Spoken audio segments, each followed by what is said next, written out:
Dun, dun. Dun, dun, dun, dun, dun, dun, dun, dun. Dun, dun, dun, dun, dun, dun, dun. Didn't realize it was pointed right at my crotch, so I turned around. So you got a nice George Michael's ass shot there. Hey, it's me, Cam. That's me. 3 letters. Today's sweatshirt is brought to you by It's Kinda Cold and I'm Not Turning the Heat On in October. At least not second. So, we have the second half of the second round going on right now, and let me just say that the first half of the second round did not go in my favor. It's a nice, blue now means incorrect, and so, just so you can see, no, you can't see, maybe, I don't know, it's blue, black, blue, black, blue, black, blue, black, so, not doing so hot. My predicciones. But this round's going to be better, as we all say. Confidently. We have the obvious Djokovic making it through to the third round. Did I say second round? We'll see. We'll see how today goes. Maybe that's why the picks aren't going so hot. Djokovic made it through to the third round. Straight set, 6-1, 2-2. And he faces Daniel Elahi Galan. I think I got the names right. I know it's D-E. I don't know what the names are. He's a lucky loser, ranked 153, so he doesn't have too much of a chance against Djokovic, yet he has won both his matches in straight sets, so we'll see. It could be a tough one. Maybe. Djokovic might actually drop a set, but I don't think that's going to happen until maybe next round. We'll see. We'll see how it goes. I have Djokovic pulling through. Next, we have Christian Garin. I don't know how you actually say his name. It looks like Christian Garin, but he's Chilean. He is ranked 20. He took out some Pullmans, who's a lucky loser from Australia, I think, ranked 122 in straight +1 sets. 4 sets he took him out, but he seems pretty comfortable. He won his first round match against Kohlschreiber, I think, in 4, maybe 5 sets. So he might just be used to playing longer matches. I only saw 2 highlights. I don't even think I saw too much of this. But he seemed fairly comfortable for... No, never mind. It was Jerome. Never mind. But he's playing up against Karen Khachanov, who took out Yuri Vesely. Vesely played well. 3 of the 4 sets went to tiebreak, but the one set that did not go to tiebreak, Khachanov won 6-1. So Khachanov's looking pretty strong. Vesely is, I think he's a Frenchman, usually makes a decent push at the French Open. Second round, I think, is probably a good exit for him, though, especially against Khachanov. Khachanov, I do have taken the match against Garin, but they're ranked 15 and 20. I guess respectively, because I said Khachanov first. But it's close. It's going to be a tight match. I think Khachanov has the weaponry just because he had the better first round match against Majacek. But at the same time, Garin had to face Kohlschreiber, which is a really hard opening round, and to do it well and then win comfortably in the next match, it'll be close. It'll be a really tough match for Khachanov. I think he should pull through, but again, it'll be tight. Maybe 5 sets. Not a lot of 5-set matches so far. Only one today, but we'll see. Roberto Bautista Agut takes on Carreño Busta, who it wasn't much of a surprise. Bautista Agut took out Attila Balash, I think is his name. Probably not, but in straight sets, 6-3, 6-1, 6-2, and Carreño Busta took out Guido Pella in 6-3, 6-2, 6-1. So they are... There's a word for mixed around. I don't think it's anagrams, especially with numbers. But they are the same numbers moved around the scores of each other. It's tough. Bautista Agut is ranked 10th, Carreño Busta 17. So it's going to be a tight match. They're both Spaniards, and they're both pretty well suited on clay with their games and game styles and approaches to shots, selection stuff. You know, clay suits their game well. I like Carreño Busta, and I said he was going to face up against Djokovic again, so I think Carreño Busta is going to pull this match out of his butt. We'll see. They're both very talented players. I have my head on still. And they both can play well, so... Well, we'll see how it goes. At 10 against 17, it's going to be a tight match. This is probably going to be 5 sets. And Carreño Busta, I would like to see win, but you never know. Then you have the two Germans, Struff and Altmaier. Altmaier did win that one. He waned it. He's ranked 186, a qualifier. Made it to the third round. I think he's one of 2 right now. 1-on-1 of this side. Galan's the only lucky loser left. Yeah, and Korda. Oops, spoiled it. Whatever, doesn't matter. The German is definitely in for a tough match against Matteo Berrettini. Yep, because Marco Cecchinato. Computer turned off. Marco Cecchinato is out. Also, spoiler, very upset about that one. Doesn't matter. Berrettini is ranked 7th to Altmaier's 186. The only thing that is really hard to account for is because Altmaier's a qualifier, is he's got the heart. He's going to drive a lot harder than some of the players that have been on the tour for a while. I've seen some of these matches before. Luckily, Berrettini's still relatively young himself, so he hasn't really been in this situation too often to feel comfortable. So he also still has a bit of that drive. So that's why I have Berrettini pulling ahead. It still could be tough. Altmaier clearly is decent at clay, still winning in straight sets against Struff, who's ranked 30th. So he clearly has the weaponry for clay. I think Berrettini should pull ahead, though. This is going to be close. It's going to be close. Then you got Martin Fucsovics, who... Whoa. Beat something Ramos Vignolas. Everything's crossed out. It's hard to read. I'm sorry. The tilde's right in the middle of it. So Ramos Vignolas lost in straight sets to Fucsovics, who's ranked 63. Fucsovics is now the fourth. I was going to say second highest ranked, but he's the second highest in his half of the draw, and he's ranked 63.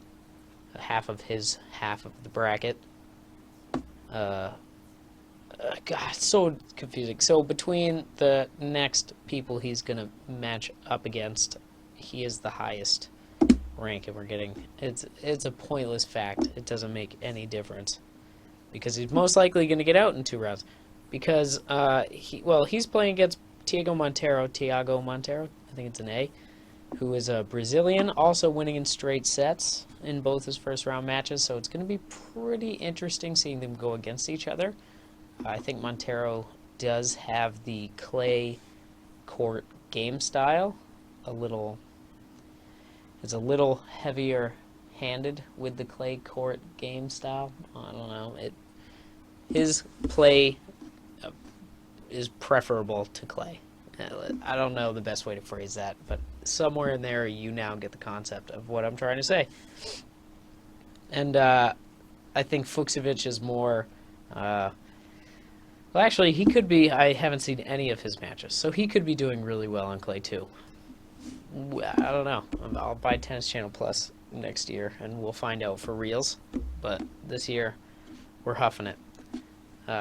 Pretty sure that Monteiro has a little bit of an edge in that department, but Fucsovics still has the higher rank, and he took out Daniil Medvedev in the first round in 4 sets, which, even though Monteiro's won both his matches in straight sets, it's still... And he took out Basilashvili. Don't forget, Basilashvili's 31 to Medvedev's 4, which is why I still rank Fucsovics a little bit higher, because he has just an edge in each department other than the clay. And that's still a question mark. He could still be really well suited for clay. So I don't know. That's why I give it to Fucsovics. We'll see how it goes.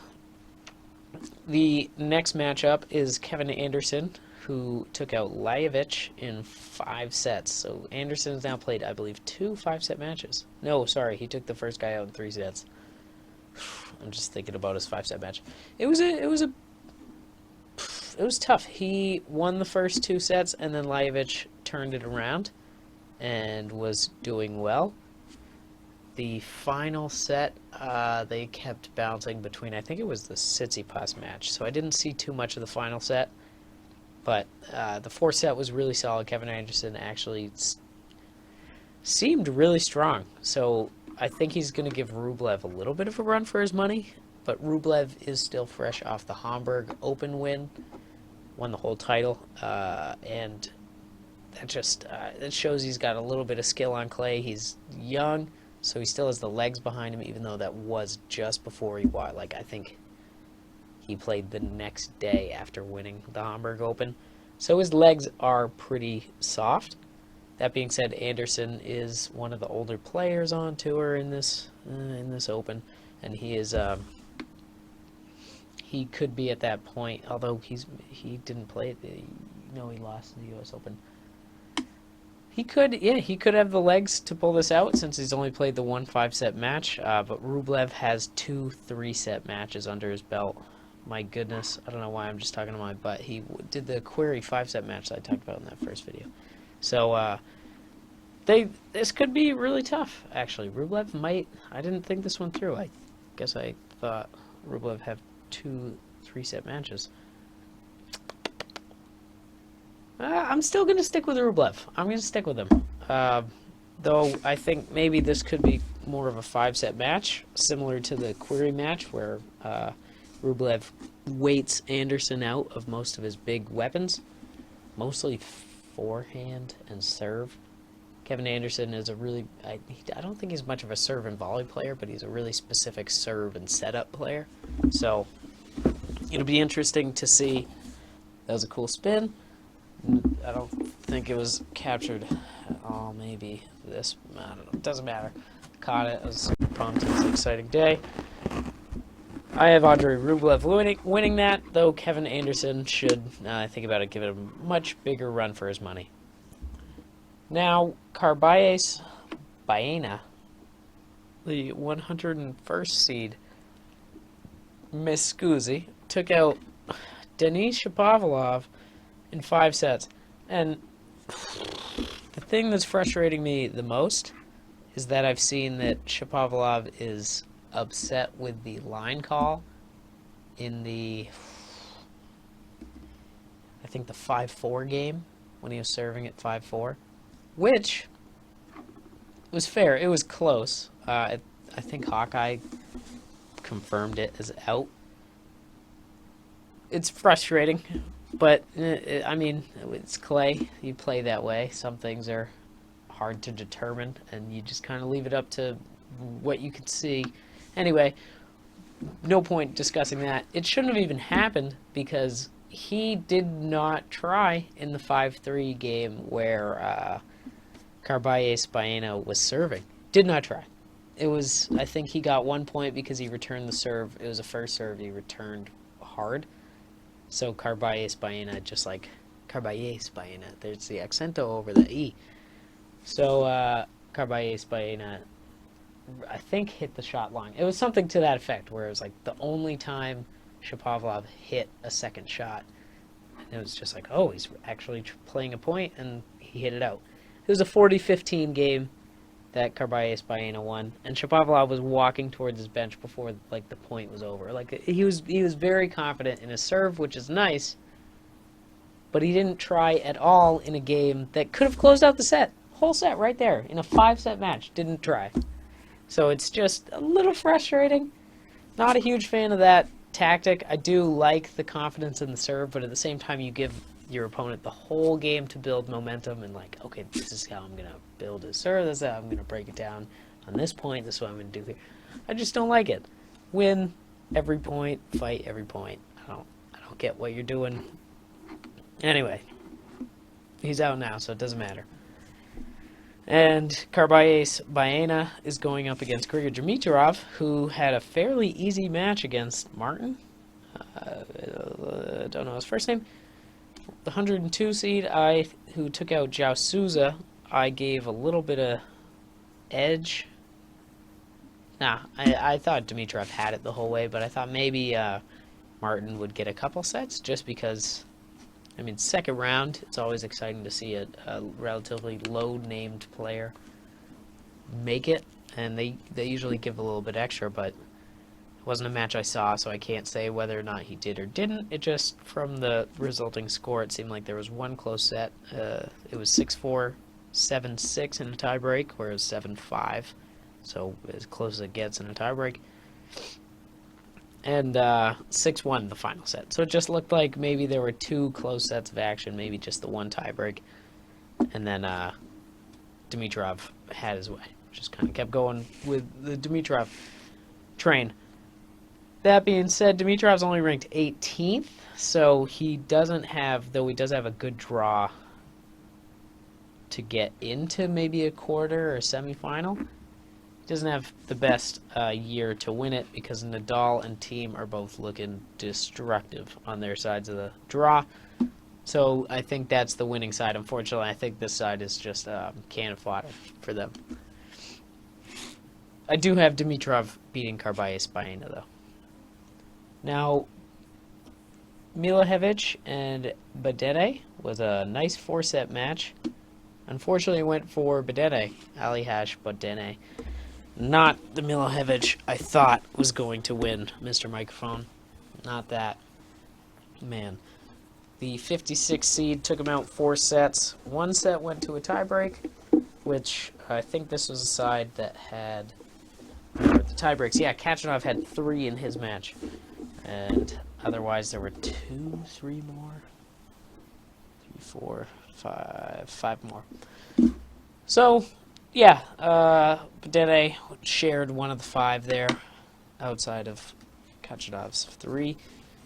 And he gets to play against Tsitsipas, who I thought may falter a bit. I don't know if that's exactly how I phrased it, but I thought Cuevas had a little bit more of a shot of actually winning the match. After watching it, not only, I don't want to say that Cuevas didn't play well, because Tsitsipas just played very well. Tsitsipas was forcing a lot of errors. His serve was on. His backhand was... I mean, I really like one-handed backhands, and it was just fun to watch. He was setting up, loading up every ounce of his body behind it. It was just, wow, and swinging away. I wish I could do it, I guess, is more what I'm trying to... Because I don't understand how... I mean, they just get so much spin. He does it... It's nuts to watch. Just watch his backhand. Me describing it right now is awful. It's painful. I can't even think of a good simile to describe it, how terrible it is. Because I usually... No, I don't want to say that I don't look at things that terrible, because that's not... That's not true. I just...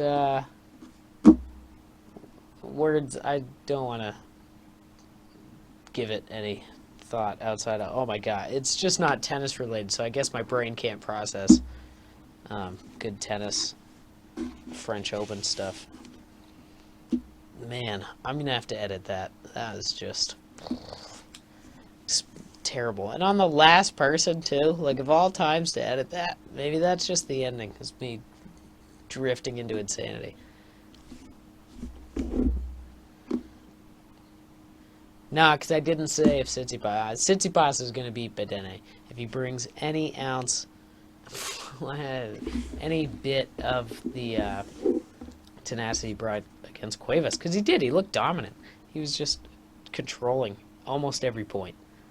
That one I actually did see a good chunk of, and he was all over the court. He was moving well. He didn't have any coach conflicts. No weird looking away, getting mad, or he was very focused, and that's a scary Tsitsipas to play against. So I think Bedene's definitely got his work cut out for him. I think it'll be an interesting round. I have no idea what I'm going to do with that 2-minute portion where I just stroked out there, but we'll find out. I don't know. Enjoy whatever I just put out. That's longer than the other one. Whatever. That's probably because of the terrible vote. So, let's see. I don't know what I'm going to do to outro, so good luck, everybody, and sleep tight.